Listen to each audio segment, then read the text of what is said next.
আসসালামু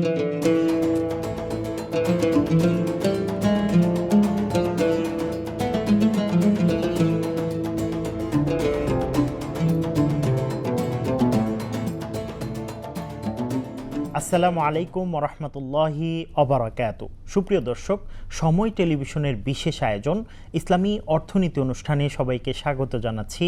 আমি মুফতি আবদুল্লাহ তামিম। আমার সাথে উপস্থিত আছেন দুইজন সম্মানিত আলোচক। আমার সাথে আছেন ইসলামী স্কলার ও দায়ী শায়েখ ইশতিয়াক মোহাম্মদ আল আমিন। আসসালামু আলাইকুম ওরহমতুল্লাহ। এছাড়াও আমাদের সঙ্গে আছেন সারিনা আলম কনস্ট্রাকশনের চেয়ারম্যান ও সিইও মোহাম্মদ শামসুল আলম সুমন। আসসালামু আলাইকুম রহমতুল্লাহ। প্রথমেই শায়েখ ইশতিয়াক মোহাম্মদ আলামিন, আপনার কাছে জানতে চাই, ইসলামী শরিয়া অনুযায়ী জমি ক্রয় বিক্রয়, ফ্ল্যাট বুকিং ও নির্মাণ চুক্তির মৌলিক নীতিমালাগুলো কি এবং কোন শর্তগুলো মানা জরুরি বলে মনে করেন আপনি? এক কথা আমরা যদি বলি যে এটাকে it is valid according to বাই সালাম অ্যান্ড ইস্তেসনা কন্ট্রাক্ট, এর আলোকে আমরা এটাকে বৈধতা দিতে পারি। কিন্তু এখানে কিছু শর্ত আছে। যেমন পবিত্র কোরআনে আল্লাহ পাক বলেছেন, বিসমিল্লাহির রহমানির রহিম, ইয়া আইয়ুহাল্লাযীনা আমানু লা তাকুলু আমওয়ালাকুম বাইনাকুম বিল বাতিল ইল্লা আন তাকুনা তিজারাতান আন তারাদিম মিনকুম। তো এখানে এই যে ক্রেতা এবং বিক্রেতার যে সম্মতি, এই আয়াত অনুযায়ী আমরা যেটা বুঝতে পারি অবশ্যই সম্মতি দরকার। নাম্বার 2, মালিকানা। The product must be owned by the seller. 100% এটা দরকার হবে, কারণ অন্যের জিনিস বিক্রি করে দেওয়া বা ছলচাতুরি করা, এটার মধ্যে একটা বড় ধোঁকাবাজি রয়েছে। এই জন্য ইসলাম এটা নিষেধ করছেন। রাসূল সাল্লাল্লাহু আলাইহি ওয়াসাল্লাম বলছেন, লা তাবি মা লাইসা লাকা, যে জিনিস তোমার কাছে নেই তুমি সেটা বিক্রি করতে পারো না। সুতরাং আমরা এখানে গুরুত্বপূর্ণ এই যে দুটি শর্ত, এই শর্ত দুটি আমাদের জন্য মানা, ক্রেতা এবং বিক্রেতা উভয়ের জন্য এটা খুবই জরুরি। বাস্তবে রিয়েল এস্টেট ও কনস্ট্রাকশন খাতে লেনদেন কিভাবে হয়, এখানে স্বচ্ছতা বজায় রাখা কতটা চ্যালেঞ্জিং? আসলে লেনদেনের ক্ষেত্রে আমাদের রিয়েল এস্টেট সেক্টর যে টাইপের লেনদেন হয়, এতে স্বচ্ছতা রাখা আসলে অনেক কঠিন। তার প্রধান কারণ হচ্ছে তথ্য গোপন। এই তথ্যটা কী টাইপের তথ্য গোপন হয়? যেমন আমি একটা প্রকল্প নিলাম, এই প্রকল্পর জমির ক্লিয়ারেন্স এবং রেগুলেটরি বডি যারা নিয়ন্ত্রণ করে, যেমন এটা প্ল্যান পাস অথবা ওয়ার্কিং ড্রয়িং, আর্কিটেকচারাল ড্রয়িং, এগুলি সব কিছু স্বচ্ছতা আছে কিনা এবং সব কিছু রেডি আছে কিনা। রেডি না করেও কিন্তু অনেক বিল্ডার্স বা অনেক কোম্পানি ক্লায়েন্টের সাথে সরাসরি কেনাবেচায় চলে যায়, তাহলে এখানে স্বচ্ছতার একটা অভাব রয়ে যায়। এছাড়া বিশেষ করে অর্থনৈতিক লেনদেন, যেটা অর্থনৈতিক লেনদেনটা আমরা কয়েকভাবে করে থাকি। যেমন প্রথম অবস্থায় যদি কেউ প্রকল্পের কাজ কিছুটা শুরু করে দিলাম, তখন আমরা সেল শুরু করে দিই। এই সেল করতে গেলে আমরা একটা বুকিং মানি নেই, বুকিং মানির পরে একটা ডাউন পেমেন্ট নেই, ডাউন পেমেন্টের পরে আমরা ইনস্টলমেন্টের টাকা নেই। যদি উদাহরণস্বরূপ আমি বলি, একটা ফ্ল্যাট 1 কোটি টাকায় বিক্রয় হবে, এটা ক্রেতার সাথে চুক্তি হলো আমাদের কথার মাধ্যমে, কিন্তু ক্রেতা বলে দিচ্ছে যে আমি কিন্তু 30 লাখ বা 40 লাখ টাকা বা সরকারি মিনিমাম রেট যেটা, ওই রেটে আমি রেজিস্ট্রেশন করব।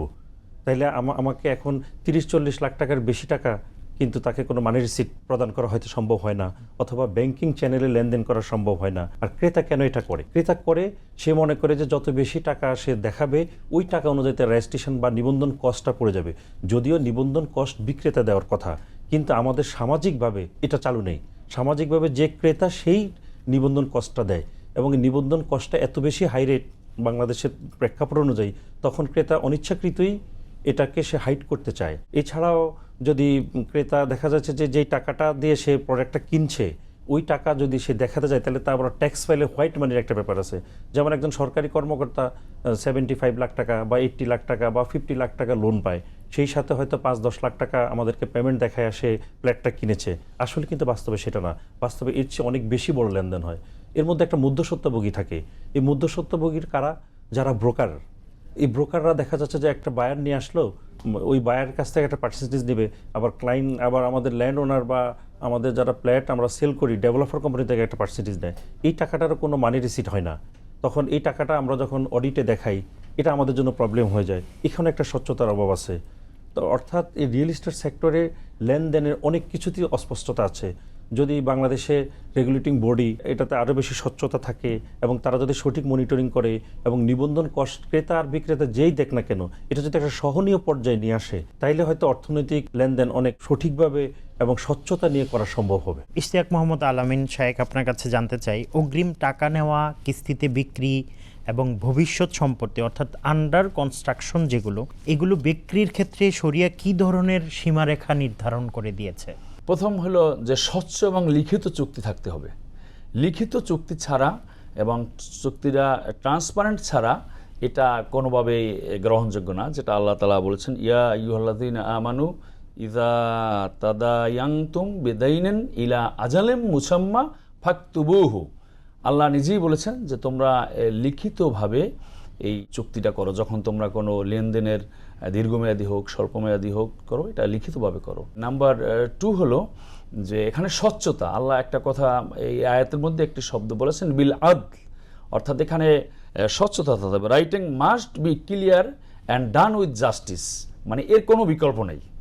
দ্বিতীয়, আপনি যেটা বলছেন কিস্তিতে, এটা আমরা সাহাবীদের যুগে একটি হাদিসে দেখতে পাই যে সেখানে বলা আছে যে দাস যে মুক্তি হইতো সেটা কিন্তু কিস্তিতে দাস মুক্তির একটা ব্যবস্থা ছিল। হযরত আম্মার ইবনে ইয়াসির রাদিয়াল্লাহু তাআলা আনহু বলেন যে আমরা সাহাবীদের যুগে যে দাসদের মুক্তির যে এইটা ছিল, এটা অনেকেই এই কিস্তিতে দিয়ে দিয়ে মুক্তি পেতেন এবং রাসূল সাল্লাল্লাহু আলাইহি ওয়াসাল্লাম সেখানে কিন্তু কোনো বাধা দেননি। সুতরাং কিস্তিতে ফ্ল্যাট ক্রয় বিক্রি করা অস্বচ্ছতা কিছুই না, যদি এখানে ট্রান্সপারেন্ট থাকে, লিখিত চুক্তি থাকে, তাহলে এটা হতে পারে। গ্রাহকরা প্রায় ফ্ল্যাট হস্তান্তরে দেরি করে, নকশা পরিবর্তন করে দেয়, মানগত সমস্যায় অভিযোগ আসে। এই সমস্যাগুলো কেন হয় এবং এগুলো কমানোর পদ্ধতি কি বলে মনে করেন আপনি? প্রথম যখন কোনো ক্রেতা একটা ফ্ল্যাট কিনবে ভাবে, একটা প্রকল্প সে পছন্দ করার পরে বিল্ডার্সের অফিসে আসলে সে একটা দাম ঠিক করে এবং দাম ঠিক করে তাকে একটা বুকিং ফর্ম দেওয়া হয়। বুকিং ফর্মে সে স্বাক্ষর করে। আমি মনে করি একজন ক্রেতা হিসেবে ওই বুকিং ফর্মে কিছু টার্মস অ্যান্ড কন্ডিশন থাকে, তার প্রত্যেকটা কন্ডিশন পড়া উচিত। আমি দেখেছি অনেক ক্লায়েন্ট কন্ডিশনগুলি পড়ে না, শুধু বলে ভাই লেখেন কোথায় স্বাক্ষর করতে হবে।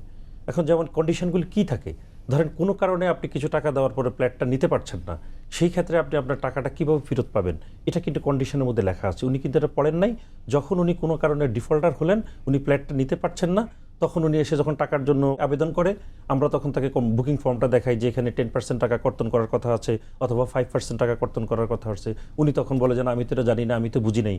তাহলে দেখেন এটা ওনার অস্বচ্ছতার কারণে উনি এটা দেখলেন না। তো আমি মনে করি একজন ক্রেতা যদি বুকিং ফর্ম সঠিকভাবে পূরণ করে, তাহলে তার আমানতটা সিকিউর হয়ে গেল। 2 নম্বর হলো যে ডেভেলপার কোম্পানির কিছু অব্যবস্থাপনা থাকে। সেই অবস্থাপনাটা কেমন, যেমন সে আজকে হয়তো একজন ক্লায়েন্ট থেকে 50 লাখ টাকা একটা প্রকল্পের জন্য সে রিসিভ করলো, সে দেখা গেল এই টাকাটা ওই স্পেসিফিক প্রজেক্টে খরচ করে না। খরচ না করে সে হয়তো এই টাকা নিয়ে অন্য প্রকল্পে ব্যয় করেছে, অথবা পার্সোনাল কোনো কাজে ব্যয় করেছে, অথবা সে স্থায়ী কোনো সম্পদ গড়ার জন্য সে বিনিয়োগ করেছে। এটা একদমই ঠিক না। তখন তো যদি সে প্রকল্পের টাকা প্রকল্পে বিনিয়োগ না করে, তাহলে তো সঠিক সময়ে সে প্রোডাক্টটা হস্তান্তর করতে পারবে না। আবার অনেক কোম্পানির কারিগরি জ্ঞান এবং প্রফেশনাল নলেজ কম আছে। অনেক সময় প্রত্যাশা থেকে প্রতিশ্রুতিটা অনেক বেশি দিয়ে দেয়। সে এটা করতে পারবে কি না, সাপোজ একটা বিল্ডিংয়ের সে ডিজাইন করছে, সে ভাবছে যে এটাতে 12 তলা বিল্ডিং করতে পারে, ভার্টিক্যাল এক্সটেনশন হবে, কিন্তু নিয়ন্ত্রণ বডিগুলি যারা আছে যেমন রাজউক বা সিটি কর্পোরেশন বা অন্যান্য সংস্থাগুলিতে যখন সে সাবমিট করলো, দেখা গেল যে সেটার পরিবেশ পরিস্থিতি এবং জায়গার কেন্দ্রের কারণে হয়তো বা অতটুকু পর্যন্ত সে ভার্টিক্যাল এক্সটেনশন পেল না। এখন 12 তলা যদি সে কোনো অগ্রিম ফ্ল্যাট বিক্রি করে থাকে, তখন সে ক্রেতাকে কোথা থেকে দিবে? আজকে হয়তো 1 কোটি টাকা মূল্যে একটা ফ্ল্যাট বিক্রি করলাম, কালকে আরেকজন ক্লায়েন্ট এসে এমনভাবে ধরলো যে ভাই আমাকে একটা ফ্ল্যাট দিতে হবে, আমি 1,20,00,000 টাকা দিব। তখন কিছু অসাধু ব্যবসায়ী এই অসততার কারণে সে বেশি মুনাফার কারণে হয়তো সেম ফ্ল্যাটটা আগে বিক্রি করার শর্তে আরেকজন ক্লায়েন্টের কাছে বিক্রি করে দেয়। এটা একটা প্রবলেম হয়। আসলে যখন কোনো ক্লায়েন্ট কোনো ফ্ল্যাট বা প্রকল্প চুজ করবে, সে অবশ্যই ওই কোম্পানির বায়োডাটা নিতে হবে, ওই কোম্পানির ক্লায়েন্ট স্যাটিসফ্যাকশন কি সেটা নিতে হবে এবং 2-4-10 জনকে জিজ্ঞেস করতে হবে।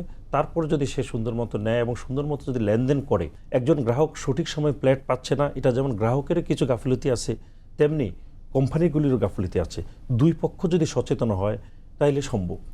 এই পর্যায়ে শায়েখ ইশতিয়াক মোহাম্মদ আলামিন, আপনার কাছে জানতে চাই, এই যে রিয়েল এস্টেট কোম্পানি এই বিষয়গুলো নিয়ে, এই খাতে প্রতারণা, তথ্য গোপন করা, লুকানো, এখানে যে অনিশ্চয়তা, গারারের অনেক বেশি স্কোপ আছে, তো এই বিষয়গুলো থেকে বাঁচতে ইসলাম আসলে কি দিক নির্দেশনা দেয়? ইসলাম কিন্তু কমপ্লিট কোড অফ লাইফ, মানে এমন কোনো সেক্টর নেই যেখানে ইসলামের কোনো নির্দেশনা নাই। রাসূল করিম সাল্লাল্লাহু আলাইহি সাল্লাম বহু আগের নির্দেশনা দিয়ে গেছেন এবং এ বিষয়ে উম্মতকে এমনভাবে সতর্ক করেছেন, তিনি বলছেন যে মান গস্যা ফালাইসা মিন্না, যে ব্যক্তি প্রতারক তমিজি তাকে উম্মত বলেই স্বীকার করেন নাই। অর্থাৎ প্রতারণার কিন্তু ইসলামে কোনো স্থানে নেই। গড়ার তো অনেক দূরে, এটা তো আরও অস্বচ্ছতা, যেখানে ট্রান্সপারেন্সি নেই। নবীজি বলছেন যে নাহ রাসূল সাল্লাল্লাহু আলাইহি সাল্লাম আন বাইল গারার, যেহেতু এখানে স্বচ্ছতার চান্স খুব কম, হতেও পারে নাও হতে পারে, একটা সন্দেহ প্রবণতা রয়ে গেছে, সুতরাং এটাকেও ইসলাম পরিহার করেছেন।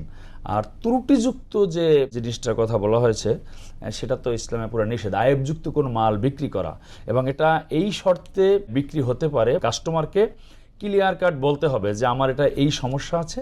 সাহাবীদের জীবনী থেকে আমরা পাই যদি এরকম কোনো মাল ওনারা বিক্রি করতেন, তা আমরা এখন দেখি কি আমাদের দেশে কোনো আয়েব থাকলে সেটাকে ঢেকে নিচে রাখা হয়, কাস্টমার যাতে না দেখতে পারে, আর ওনারা কী করতেন সেটাকে উপর করে রাখতেন, অর্থাৎ প্রথমে যেন কারো ওটায় চোখ পড়ে। তো একটা শর্ত হলো যে আয়েবটা কাস্টমারকে স্পষ্টভাবে জানতে হবে যে সে কম মূল্যে কিনবে বা এটা দেখবে। দ্বিতীয় হলো যে এটা একবারেই মানে কাস্টমারের কোনো অগোচরে এটা বিক্রি করাই যাবে না আর কি, একদম সম্পূর্ণ নিষিদ্ধ, এটা হাদিসে নিষেধ আছে।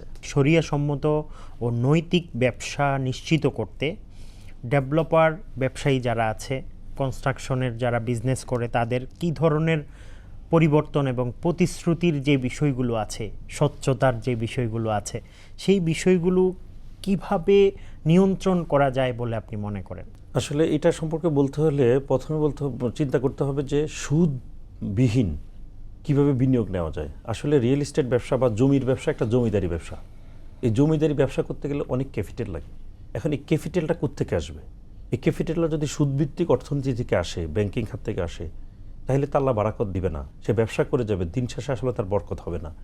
তাই সেই ক্ষেত্রে আমি মনে করি যদি প্রোডাক্টের দাম কিছু কমাই দিয়ে, মানে একটা ফ্ল্যাট 100 টাকা বাজার মূল্য আছে, এটাকে যদি 95 টাকা করে দেওয়া যায়, তাহলে অনেক ক্লায়েন্ট অ্যাডভান্স বেশি টাকা দিবে, অথবা আমার ফ্ল্যাটগুলি তাড়াতাড়ি সেল হয়ে যাবে।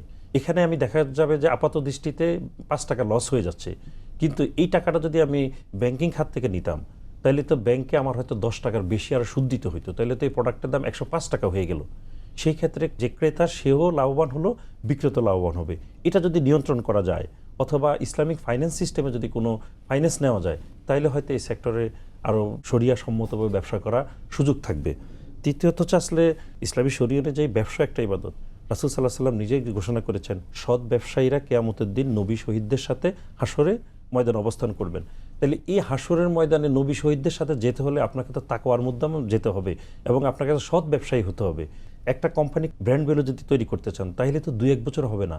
আমাদের দেশের ব্যবসায়ীদের বা অনেকেরই চিন্তা চেতনা হচ্ছে শর্টকাট কীভাবে বড় লোক হওয়া যায়, শর্টকাট কীভাবে বড় ব্যবসায়ী হয়ে যায়। যে জিনিস মনে করবেন কষ্ট ছাড়া, পরিশ্রম ছাড়া সহজে পাওয়া যায়, ওই জিনিস বেশি দিন সাস্টেন করে না। একটা কোম্পানিকে ব্র্যান্ডে নিতে হলে 20 বছর, 30 বছর, 25 বছর কাজ করতে হবে। এই 25 বছর অল্প অল্প করে যদি প্রফিট করেন, এই প্রফিট একসময় পাহাড় সম হবে। আর সেই সাথে যদি আল্লাহ বরকত দিয়ে দেয় বা বারাকা দিয়ে দেয়, তাইলে তো কত গুণ বেড়ে যাবে এটা চিন্তা করতে পারবেন না। এবং প্রফিট থেকে যদি সঠিকভাবে জাকাত দেওয়া যায়, আমি মনে করি আল্লাহ পাক রাব্বুল আলামিন নিশ্চয়ই ওই ব্যবসায়ীকে ধ্বংস করে দিবে না, ওই ব্যবসায়ীর ব্যবসাকে আরও বেশি প্রসারিত করে দিবেন। ইসলাম বারবার বলেছে আপনি যে অঙ্গীকার করছেন অঙ্গীকার রাখতে হবে, আপনাকে আমানতদারি হতে হবে। সেই আমানতদারিতা যদি একজন ব্যবসায়ীর মধ্যে থাকে, সেটা যেই ব্যবসায়ী হোক, আবাসন ব্যবসায়ী তো আরও বেশি। আমরা বলি যে 2 বছর পরে প্রজেক্টটা হ্যান্ড ওভার করবো, কিন্তু এটা যখন আমি কাজ শুরু করি এটা মাথায় রাখি না। সেটা যদি আমি মাথায় রাখতে পারি এবং সঠিক সময় যদি আমি হস্তান্তর করতে পারি, তাইলেই তো শরিয়া ভিত্তিক ব্যবসাটা হয়ে গেল। আর যখন চুক্তি করবে, চুক্তিতে 2 পক্ষের পয়েন্ট থাকতে হবে, ক্রেতা বিক্রেতা 2 পক্ষের পয়েন্ট থাকতে হবে, 2 জনের পক্ষে থাকতে হবে, যাতে এটা কখনো কোনো মামলা মোকদ্দমায় গেলে একতরফা না হয়ে যায়। এই ব্যবসার সাথে স্টেক হোল্ডার অনেক জড়িত, সবাইকে সহনীয় পর্যায়ে থাকতে হবে। যে একজন ব্যবসায়ী সে ব্যবসা করবে, সে সেবা দেবে, একজন গ্রাহক সেখান থেকে ফ্ল্যাট কিনে তার স্বপ্নটা পূরণ করবে, একজন ল্যান্ড ওনার তার কষ্টার্জিত ল্যান্ড অথবা তার পৈতৃক সূত্রে পাওয়া ল্যান্ডটার উপর একটা সুন্দর বাড়ি হবে। তার সবার আশা আকাঙ্ক্ষা প্রতিফলন যখন ঘটাইতে হবে, তার মানে সবাইকে কোথাও না কোথাও ছাড় দিতে হবে। তাইলে হয়তো ইসলামিকভাবে ব্যবসা বাণিজ্য করে এবং শরিয়া সম্মতভাবে করা যাবে। শায়েখ, আপনার কাছে ছোট্ট একটা বিষয় জানতে চাই। বর্তমানে তো ব্যবসায়িক এবং এই ধরনের ব্যবসা যারা করে দিন দিন বাড়ছে, এবং এটার ল্যান্ড অথবা প্রপার্টি সব কিছুর কিন্তু দাম ভ্যালু দিন দিন বেড়েই চলছে। এই বিজনেসগুলোকে ইবাদত বানানোর জন্য যে আমি বিজনেসটা করব একদমই শরিয়া সম্মতভাবে, এটার মূল থিংসটা আসলে কি? দেখেন, আমরা যেটা একটা জিস্ট কথা বলা হয় যে মুমিনের 24 ঘন্টায় কিন্তু বন্দেগী, অর্থাৎ যদি তার নিয়াত সহি থাকে, খিদমতের নিয়াত থাকে, দুটো হবে, তার যে ব্যবসাও হবে কিন্তু তার পরকালও হবে। কারো যদি শুধুই দুনিয়া উদ্দেশ্য হয় যে আমি প্রফিটটা দুনিয়াতেই নেব, সে কিন্তু তার পরকাল ক্ষতিগ্রস্ত হবে এবং তার ক্লায়েন্টকে সে ঠকাবে এবং তার আখিরাত নষ্ট হবে এবং পরিবেশটাও নষ্ট হয়ে যাবে। মূল টার্গেট থাকতে হবে যে এটা ইবাদত, যে আমি এটা ইবাদতের নিয়তে করলাম, মানুষের খেদমতের নিয়তে করলাম, তাহলে কিন্তু একটা দেখবেন কেউ ঠকবে না। এই জিনিসটাকে প্রথম মাথায় রাখতে হবে। এবং মানুষ যেহেতু বর্তমানে এই বিজনেসে ব্যাপক হারে ঢুকছে এবং এটি বাংলাদেশে ব্যাপকভাবে ছড়িয়ে পড়ছে, সুতরাং এখানে ইসলামের যে প্রিন্সিপাল রয়েছে, রুল রয়েছে, নীতি রয়েছে, সেখান থেকে দূরে সরা যাবে না। 1, 2 নম্বর, সরকারের উচিত হবে যে ইসলামী বিশেষজ্ঞদের এইখানে নিয়ে এসে একটা কমিটির মতো করে দেওয়া, অর্থাৎ ধরেন যত ডেভেলপার আছে এগুলোকে সেক্টর ওয়াইজ বিভক্ত করে এখানে একজন ইসলামী শরিয়া বিশেষজ্ঞ, এই বিষয়ে যারা জ্ঞান রাখেন, ইসলামী অর্থনীতিবিদ যারা রয়েছেন, তাদেরকে যদি এখানে দেওয়া হয় তাহলে কেউ শোষিত হবে না, কেউ বঞ্চিত হবে না এবং কেউ তার ন্যায্যতা হারাবে না। জি, অনেক অনেক ধন্যবাদ আপনাদেরকে, সময় টেলিভিশনকে সময় দেওয়ার জন্য। আপনাকে অনেক ধন্যবাদ। সুপ্রিয় দর্শক, এতক্ষণ পর্যন্ত আপনারা দেখছিলেন সময় টেলিভিশনের বিশেষ আয়োজন ইসলামী অর্থনীতি অনুষ্ঠান। আগামী অনুষ্ঠান দেখার আমন্ত্রণ জানিয়ে আজকের মতো বিদায় নিচ্ছি। সবাই ভালো থাকবেন, সুস্থ থাকবেন, সঙ্গেই থাকবেন সময়ের। আসসালামু আলাইকুম ওয়া রাহমাতুল্লাহি ওয়া বারাকাতুহু।